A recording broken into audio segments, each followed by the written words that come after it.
Prime Minister, Mr. Orban, I don't know if you remember the first time that we met each other. I'm waiting for the translation now.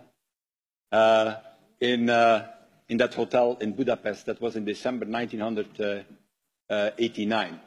Don't remember me the name, but I remember your meeting because, first of all, I had a meeting with SDSZ, the old Liberal Party, and then I asked you, as the leader of Fidesz, why you are not with your mother party here in the meeting room.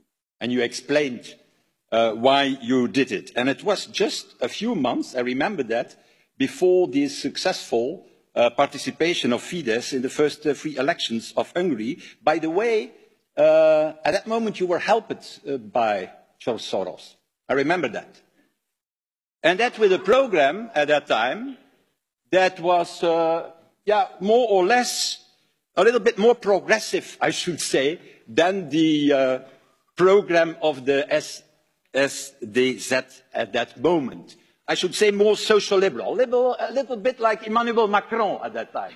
So I should say you were the Emmanuel Macron of Hungary in 1989. I don't think that Emmanuel Macron will be pleased with what I have said today. So I didn't say it in French, so I hope that it doesn't make a lot. But let's be honest. A lot changed since 1990 and since 1989 when we saw each other. You changed. You dumped your democratic principles. And in a certain way, you say it openly. I want to create not a liberal democracy, but I want to go to an illiberal state.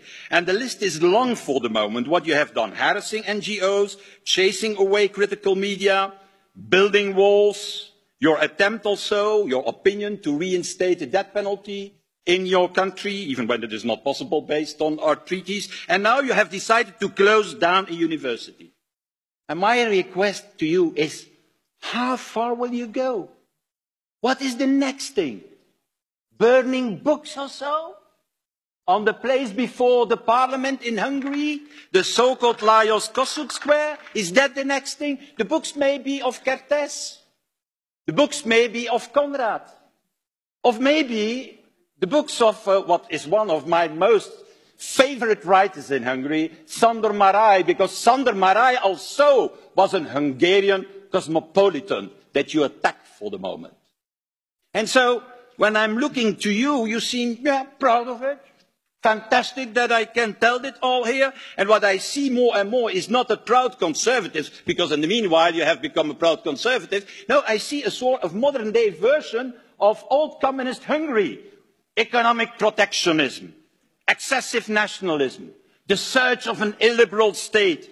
And you see enemies everywhere of the Hungarian state. You see enemies in the energy sector, you see enemies in the media, you see enemies in the NGOs, you see enemies now also in the academic world. It's like Stalin or Brezhnev or back.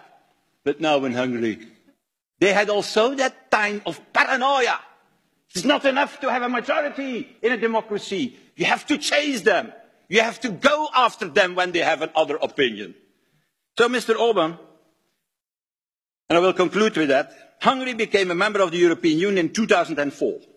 You have signed, and your predecessors, to the values of the Union.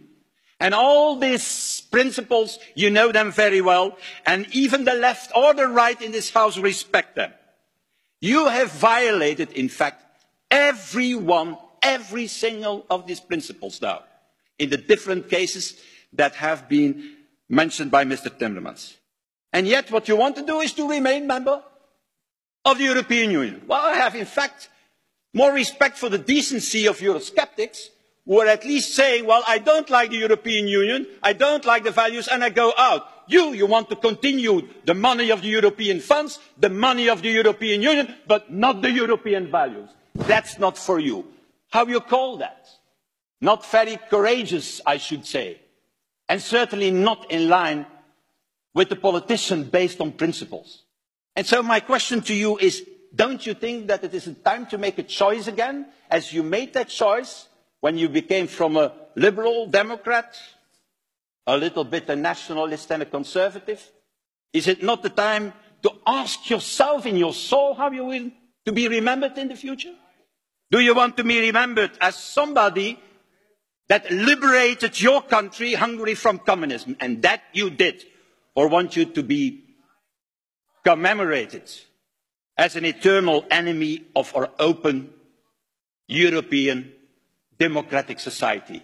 That's the choice that you have to make now.